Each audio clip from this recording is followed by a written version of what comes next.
India has embarked on a course of aggression across the ceasefire line. Pakistan को हम हथियारों का जवाब हथियारों से दें। 4 बार युद्ध कर चुके पाकिस्तान ने हर बार मात खाई है।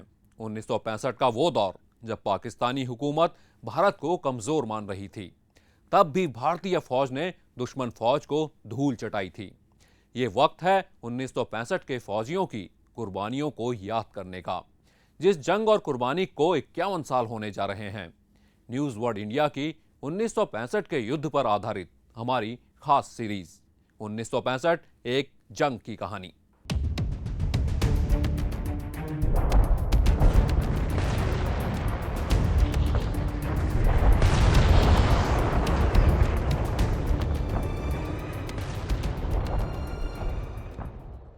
उन्नीस के बाद भारत ने कई उतार चढ़ाव देखे। इन सालों में हमने ढेरों उपलब्धियां हासिल की, तो पीड़ा और बुरे दौर से भी गुजरे। 1947 के बाद भारत के सीने पर पहला जख्म पड़ा देश के विभाजन का। अंग्रेजों ने गुलामी से मुक्त जरूर किया, लेकिन भारत पाकिस्तान के बीच हमेशा हमेशा के लिए कट्टर दुश्मनी का बीज छोड़ दिया। ऐसी दुश्मनी की करीब 65 सालों में भारत पाकिस्तान 4 बार युद्ध कर चुके हैं। आज भी सीमाओं पर पाकिस्तान रोजाना गोलीबारी और घुसपैठ की हिमाकत करता है, लेकिन कभी भी पाकिस्तान के नापाक इरादे मुकम्मल नहीं हो पाए।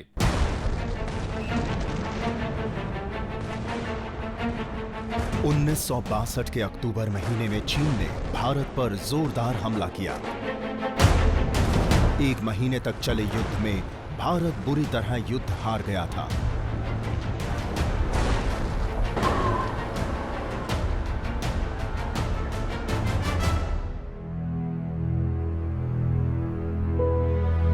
चीन के विश्वासघात से प्रधानमंत्री जवाहरलाल नेहरू सदमे में थे और 27 मई 1964 को उनकी मौत हो गई।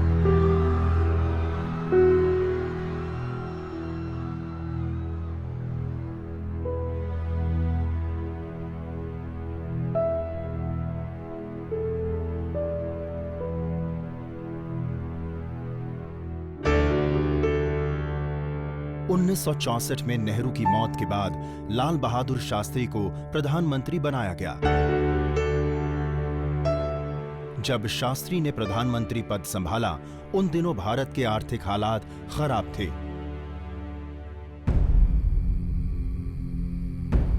भारत भूखमरी और अकाल से जूझ रहा था।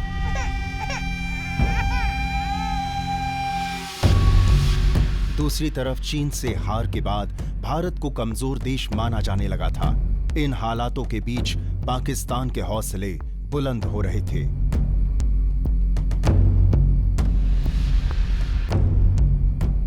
गलत फहमी में जी रहा पाकिस्तान भारत को सैन्य, आर्थिक और राजनीतिक तौर पर कमजोर आंकने की भूल कर बैठा। 1964 की सर्दियों से ही पाकिस्तानी फौज ने कश्मीर पर कब्जा करने की योजना पर मुहर लगा दी थी। मई 1965 की गर्मियां आते आते दुश्मन फौज के कदम गुजरात के रण ऑफ कच्छ में पड़ने लगे थे। पर्वतों पर जमी बर्फ पिघल रही थी। सूखा, अकाल और महंगाई की मार के बीच भारत की पश्चिमी सीमा पर युद्ध के काले बादल मंडराने लगे थे। प्रधानमंत्री बनने के बाद लाल बहादुर शास्त्री पड़ोसी देशों के साथ रिश्तों को बेहतर करना चाहते थे। अपनी इसी प्राथमिकता की वजह से लाल बहादुर शास्त्री ने पाकिस्तान के राष्ट्रपति अयूब खान से बात भी की। एक तरफ पाकिस्तानी फौज युद्ध की तैयारी में जुटी थी, तो दूसरी तरफ अक्टूबर 1964 में काहिरा में हुए गुट निरपेक्ष देशों के अधिवेशन के बाद शास्त्री और अयूब खान की मुलाकात हुई। 12 अक्टूबर को कराची में हुई इस मुलाकात में दोनों नेताओं ने आपसी रिश्ते बेहतर और मजबूत बनाने के साथ साथ एक दूसरे का सहयोग करने के इरादे भी जाहिर किए। शास्त्री जी का कोई इतना ज़्यादा अनुभव नहीं था फॉरेन रिलेशंस में, तो इसलिए उन्होंने पूरा नेहरू जी का जो भी हैं आज्ञा हैं वो सब विद इन इंटरनल और डोमेस्टिक पॉलिटिक्स में बहुत एग्जीक्यूट करते थे। लेकिन वो जब पद में आने के बाद वो बहुत अच्छा संभाला और उनका बड़ा क्वालिटी ये था कि फ्लेक्सिबिलिटी, तो इसलिए पाकिस्तान को भी वो फ्लेक्सिबल रख के वो वैसी डील करना चाहते थे। इस वजह से उनका पाकिस्तान पॉलिसी भी ठीक रहा। जब टर्न रहना, जब तक टफ रहना तभी टफ रहा, तब नहीं रहना तभी फ्लेक्सिबल रहा। इस वजह से उनका फॉरेन पॉलिसी जो एक्सपीरियंस ही नहीं थे फिर भी बहुत अच्छा किया था। प्रधानमंत्री लाल बहादुर शास्त्री ने बातचीत के दौरान कश्मीर मसले पर सख्त रवैया अपनाया था। अयूब खान कश्मीर मसले को बड़ा मुद्दा बनाना चाहते थे। इस मुलाकात के बाद अयूब खान रावलपिंडी रवाना हो गए। 1964 का साल खत्म होने वाला था। पाकिस्तान के विदेश मंत्री जुल्फिकार अली भुट्टो कश्मीर पर हमले की योजना को अंजाम देने में लगे थे। वे पाकिस्तान के सेनाध्यक्ष जनरल मोहम्मद मूसा से भारत के खिलाफ युद्ध छेड़ने की बात कर रहे थे, लेकिन जनरल मूसा इस विचार के खिलाफ थे। 65 की लड़ाई को जनरल अयूब भुट्टो की लड़ाई से कहा करते थे। मुझे याद है कि मैं जनरल अयूब से जब मिला तो मैंने कहा कि ये आपने इन्फिल्ट्रेशन किया और करवाया और ये करवाया, ये क्यों? कहते मेरा नहीं, इसमें ये सब भुट्टो का है, उससे पूछना। जनरल मूसा और जुल्फिकार अली भुट्टो के बीच हुई बातचीत का जिक्र जनरल मूसा की किताब माई वर्जन में किया गया है। दिसंबर 1964 की एक मीटिंग में मैं भी हाजिर था। विदेश सचिव अजीज अहमद ने कहा था कि विदेश मंत्रालय चाहता है कि कश्मीर में हमले की कार्रवाई को अमल में लाया जाए।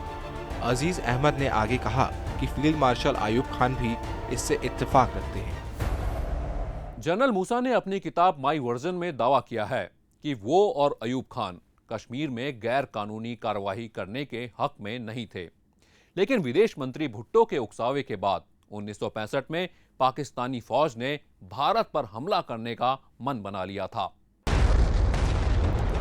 पाकिस्तान हुकूमत के राजी होने के बाद ऑपरेशन डेजर्ट हॉक के तहत पाकिस्तानी फौज रन ऑफ कच्छ की तरफ बढ़ने लगी थी। भारतीय फौज की ताकत को आंकना इस ऑपरेशन का असल मकसद था। जंग पर आमादा विदेश मंत्री भुट्टो ने पाकिस्तान के राष्ट्रपति अयूब खान को भी राजी कर लिया था। वो कहता मैंने सोचा कि अगर हिंदुस्तान को हम हरा सकते हैं और कश्मीर ले सकते हैं तो यही मौका है, क्योंकि बाद में हिंदुस्तान इतना ताकतवर हो जाएगा, उसकी इतनी ऑर्डिनेंस फैक्ट्रीज आ रही हैं और बड़ा बड़ा इकनॉमी, तो फिर हमारे लिए बहुत मुश्किल होगा। तो इसलिए अगर ये मैंने किया और मैं समझता हूँ कि अब मैंने इसका लेसन सीख लिया और एक हिस्ट्री का एक लेसन है, उन्होंने ऐसे कहा।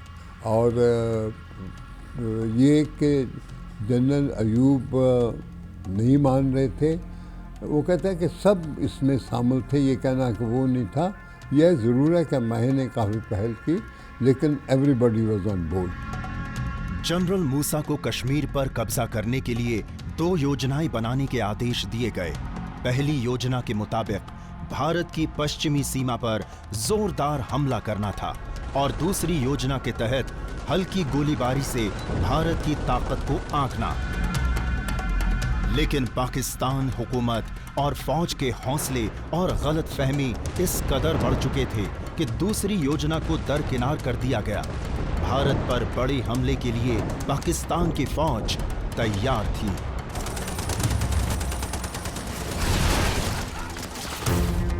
उन्नीस 1965 में हुई भारत पाकिस्तान की जंग का मास्टरमाइंड जुल्फिकार अली भुट्टो को ही माना जाता है। विदेश मंत्री भुट्टो की सरपरस्ती में ही भारतीय सीमा में 4 चरणों में हमले किए जाने की योजना बनी।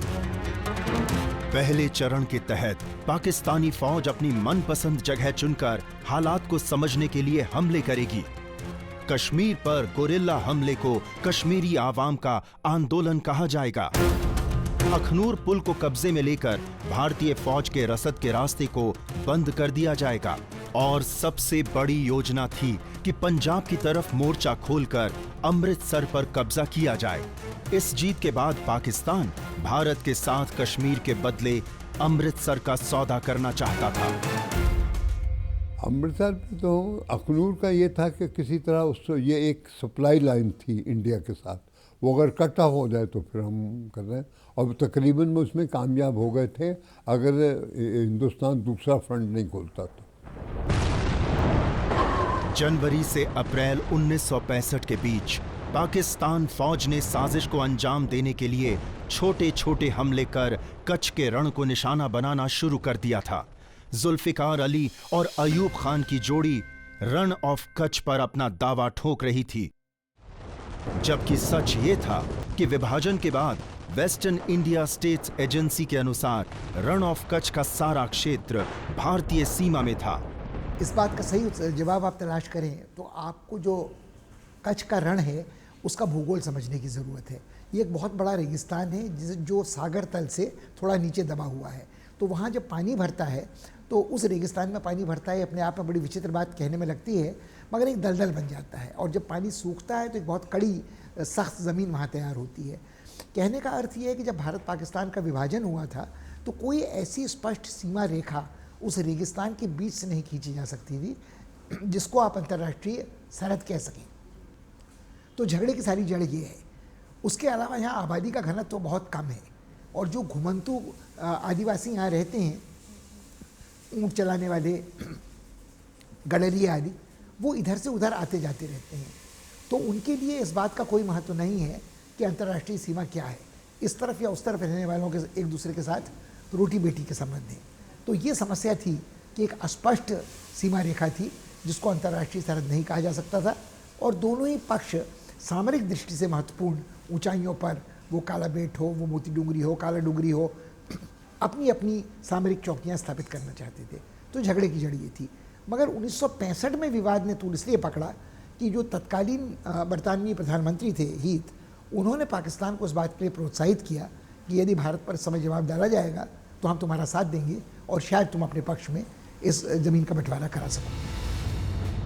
शुरुआत में लाल बहादुर शास्त्री युद्ध को टालना चाहते थे, लेकिन जल्द ही शास्त्री समझ गए कि पाकिस्तान अपनी हद से बाहर जा रहा है। शास्त्री ने इसका दो टूक जवाब दिया।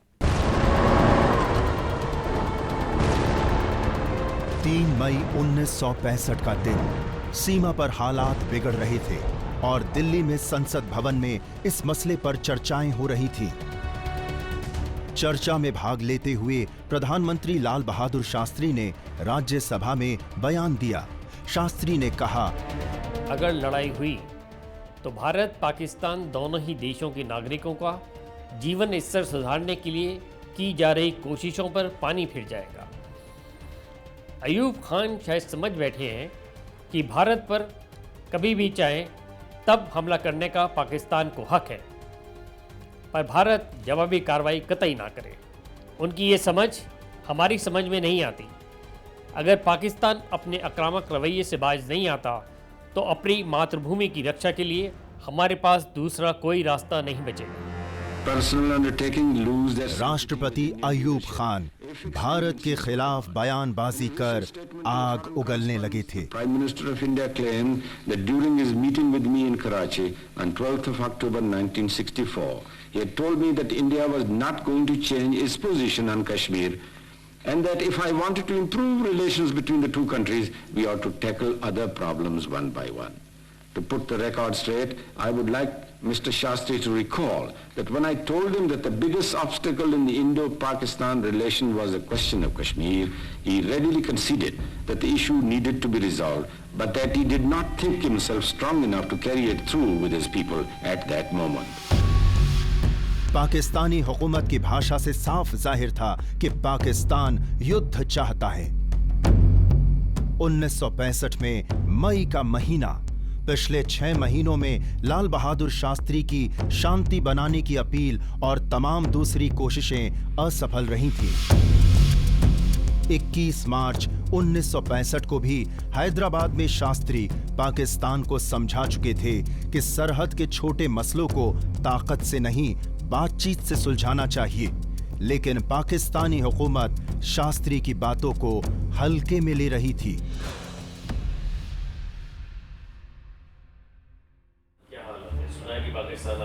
हालात बिगड़ते देख प्रधानमंत्री शास्त्री ने सेनाध्यक्ष जनरल JN चौधरी के साथ सीमा के मसले पर चर्चा की। इसके बाद कांग्रेस संसदीय दल को भी रण ऑफ कच्छ में घट रही घटनाओं के बारे में बताया गया। विरोधी दल के नेताओं को भी शास्त्री ने विश्वास में ले लिया था।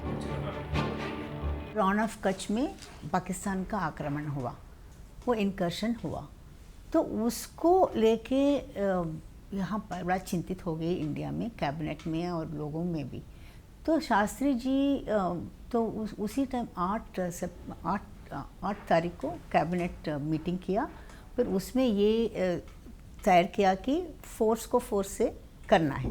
फिर अमेरिकन उसमें इंटरेस्ट लिया, फिर ब्रिटिश को बोला, ब्रिटिश आके ये पाकिस्तान से बात करके सीज़ फायर आए। ये रण ऑफ कच्छ का सीज़ फायर उस समय हुआ और बाद में वो 2 लोग सोचा कि बाद में इसका आगे कैसे करना वो सोचेंगे। तो टेम्पररी रिलीफ था। शास्त्री जी को बहुत अच्छा लगा कि अच्छा ही किया हमने, ये टेम्पररी रिलीफ हो गया।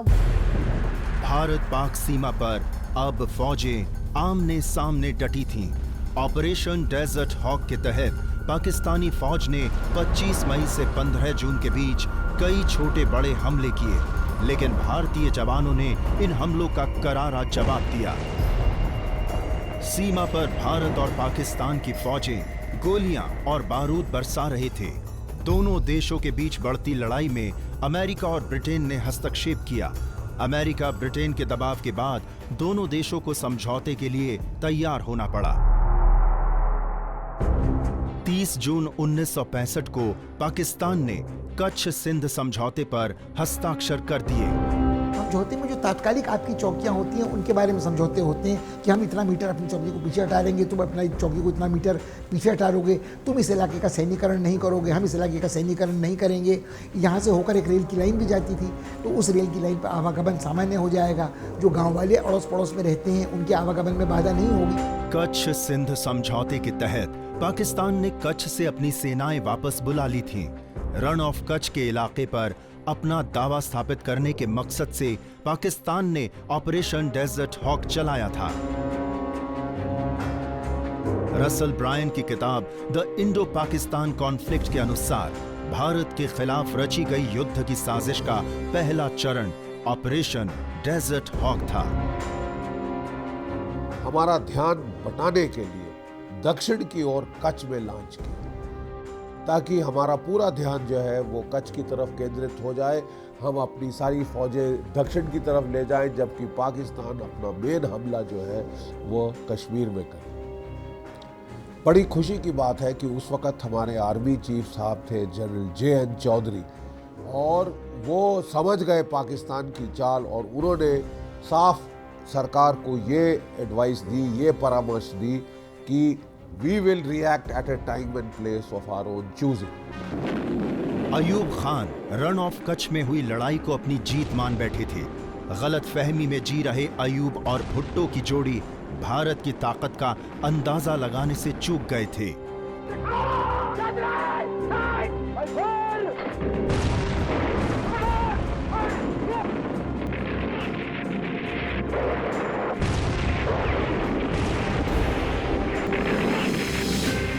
अंतर्राष्ट्रीय माहौल की वजह से पाकिस्तानी नेताओं और फौज के हौसले बुलंद थे। 19 मई 1965 के दिन पाकिस्तान के अखबार डॉन ने लिखा कि भारत के साथ हुए इस युद्ध में पाकिस्तान को आसानी से जीत हासिल हुई है।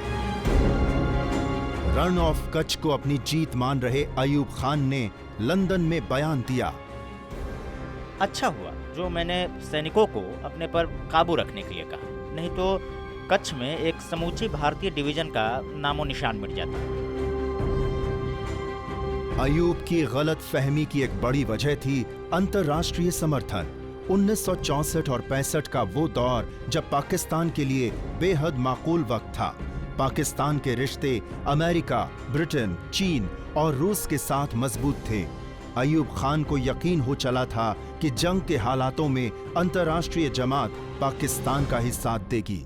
अयूब को इंटरनेशनल सपोर्ट जो था वो उतना ही था जितना पाकिस्तान के किसी भी फौजी तानाशाह को उनके पहले था। अमेरिका ने शीत युद्ध के दौरान अपनी सामरिक ज़रूरतों और संवेदनशीलता को देखते हुए पाकिस्तान में अड्डे स्थापित किए थे। पाकिस्तान सिएटो और सेंटो का सदस्य था। ये घेराबंदी सोवियत संघ को दक्षिण से घेरने के लिए थी। तो पाकिस्तानी फ़ौज पूरी तरह अमेरिकियों पर निर्भर थी। पश्चिमी खेमा जो था वो पूरी तरह उनका समर्थन करता था। पाकिस्तान को बड़े पैमाने पर आर्थिक सहायता मिलती थी। पाकिस्तान के पास जितना साज सामान था, टैंक थे, हवाई जहाज़ थे, वो अमेरिकन नेट विमान थे, वो सेबर जेट थे। तो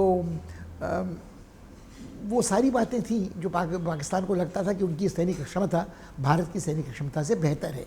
और एक नस्लवादी अहंकार था कि पंजाबी पठान जो होता है वो लड़ने में हिंदुस्तानी बनिए बामन से ज़्यादा बहादुर होता है। इसके पीछे की एक और वजह थी कि नेहरू जैसे प्रभावशाली नेता के बाद लाल बहादुर शास्त्री को कमजोर नेता माना जा रहा था। लेकिन सितंबर 1965 में युद्ध के बाद शास्त्री एक बड़े और ताकतवर नेता के रूप में उभरने वाले थे। एक बार फिर दुनिया भारतीय नेतृत्व की मुरीद होने वाली थी। कल देखिए, कच्छ सिंध समझौते के बाद भी बरसता रहा गोला बारूद। पाकिस्तानी फौज ने फिर किया भारत पर हमला। पाक के नापाक इरादे, ऑपरेशन जिब्राल्टर और ऑपरेशन ग्रैंड स्लैम की पूरी कहानी।